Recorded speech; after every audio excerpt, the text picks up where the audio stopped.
From a few rows back, Jin observed the conversation with malicious interest. He leaned toward his group, whispering something that made them smile. "Are you sure you'll be fine?" Taro insisted. "Perfectly." Ren was already packing his things. "You learn the theory. We can compare notes later." As Ren left, Jin and his two cronies also stood up. "Professor," Jin smiled innocently, "we also prefer practice today." Song watched them with some suspicion but nodded. "Just remember to report your findings." Min and Taro watched Ren leave, followed at a distance by Jin and his group. They exchanged a worried look, but reminded themselves that so far, Ren had proven to know the mines better than anyone. "He'll be fine," Taro murmured, though it wasn't clear if he was trying to convince Min or himself. "After all, he's the expert, right?" Jin's group's suppressed laughter didn't help calm their worries. The academy's corridors were left behind him as Ren ran toward the mines. A month of Lin's brutal training had transformed his once scrawny frame. His pursuers could barely keep pace now, their heavy breathing betraying their exhaustion. "He's getting away!" Jin's breathless voice resonated in the distance. "Don't let that rotting boy reach the mines first!" Ren smiled as he descended swiftly down the path toward the caves, each step sure despite the growing darkness. The mushrooms in his hair glowed softly, not just providing light but revealing intricate mana patterns in the walls that only he could see, a roadmap of power written in light and shadow. Though these fools pursued him and wanted to ruin his day, he couldn't afford to miss even a single day of gathering. The 60-some bronze-rank crystals he'd accumulated over the month, while impressive for a beginner, fell far short of his needs. The 30 days of relentless mining had yielded decent results, but nowhere near enough. After spending 500 iron crystals on the lens to process Taro's crystals, only 200 remained in his reserves. He urgently needed to replenish his stocks. The exchange rates weren't helping either.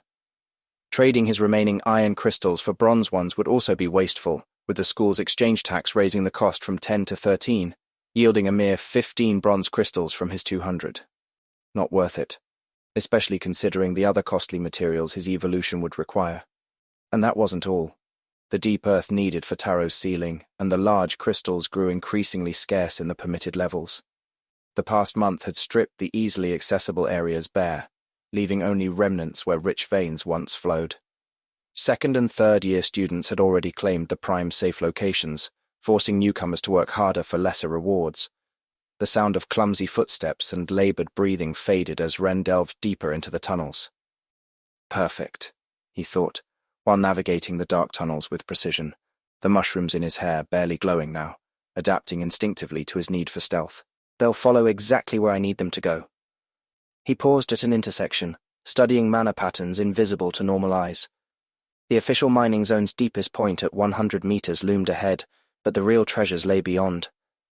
Untouched veins of bronze crystals gleamed faintly in the depths, visible only to his specialized sight. Distant footsteps echoed through the tunnel. Jin and his group weren't exactly masters of stealth, their heavy steps and whispered curses giving away their position. "Over here!" one of Jin's followers shouted, his voice bouncing off the stone walls. "I saw his stupid mushrooms glowing." Ren continued deeper into the tunnel, each step precise and soundless. The mushrooms in his hair dimmed further, becoming barely visible specks of light. His knowledge showed him exactly where to step, which patches of ground to avoid, which walls could bear weight, and which might crumble at a touch. "They're still following," he confirmed, briefly increasing his light to draw them on, listening to their unsubtle pursuit echoing through the tunnels. Ren stopped near the 100-meter mark. The mushrooms in his hair pulsed more slowly now, struggling to process the dense mana saturating the air. A guard hummed distractedly beside the access to the next level, clearly bored with his assignment. Guards never let Iron Rank Beast students pass below 100 meters without authorization, he reflected, hearing his pursuers' echoes growing closer. But if I can get Jin's shouts to distract him, I could make it down to 150. Knowledge flowed through his mind as he calculated risks. Incorrect maturation, 31 out of 1,000. At this depth, his spore accumulated 1 point of incorrect maturation per day. In 30 days of ventures here, he'd accumulated 31, and deeper levels would add 2 points instead of 1. Just 4 hours of work today would bring him to 33. But with only 33 points accumulated out of 1,000, he still had room to maneuver. Should hold out about 4 hours before mana poisoning becomes an issue at 150 meters.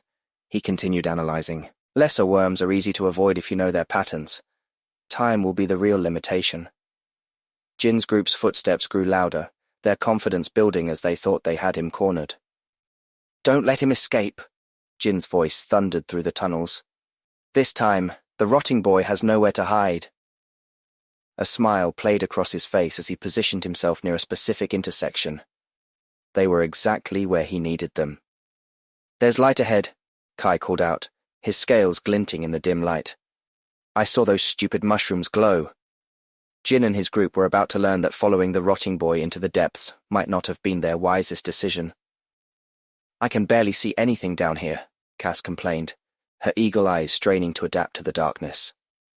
"Shut up," Jin hissed, his tiger patterns casting faint shadows. "I think I see him ahead."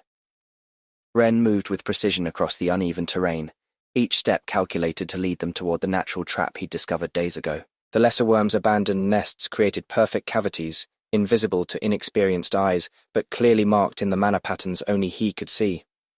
Just need them to fall in there, he thought as he approached the exact point. Their shouts will distract the guard long enough. There are rich bronze crystal veins at 150 meters, and more importantly, uncontaminated deep earth. "Over here," Jin's voice echoed through the tunnel. "I saw him turn this corner." The group of bullies turned sharply, their footsteps resonating against the stone. The mushrooms in Ren's hair barely emitted a faint glow as he hid in a wall crevice, watching. "Where is he?" Jin growled, his tiger markings glowing in the darkness. "He couldn't just disappear like that." "Maybe we should," Cass began, but her voice cut off abruptly. "There he is." Jin's voice thundered through the tunnel. "We've got you. You'll learn to respect real beasts, rotting boy. You can't go anywhere now." "Oh, there are many places to go." Ren stepped back, carefully calculating his position. "You just have to know where to step." Ren feigned surprise at seeing his pursuers running toward him. "Don't let him escape." Jin ran at the front, his tiger markings glowing with anticipation. Just a little more. The ground beneath their feet gave way with an ominous crack. For a moment, time seemed to freeze as the reality of their situation registered on their faces. Wait, that's not the end. You've just had a free taste. Now get the full story on the Pocket FM app, link in description. Check out our next video and playlist, and don't forget to like, share, and subscribe.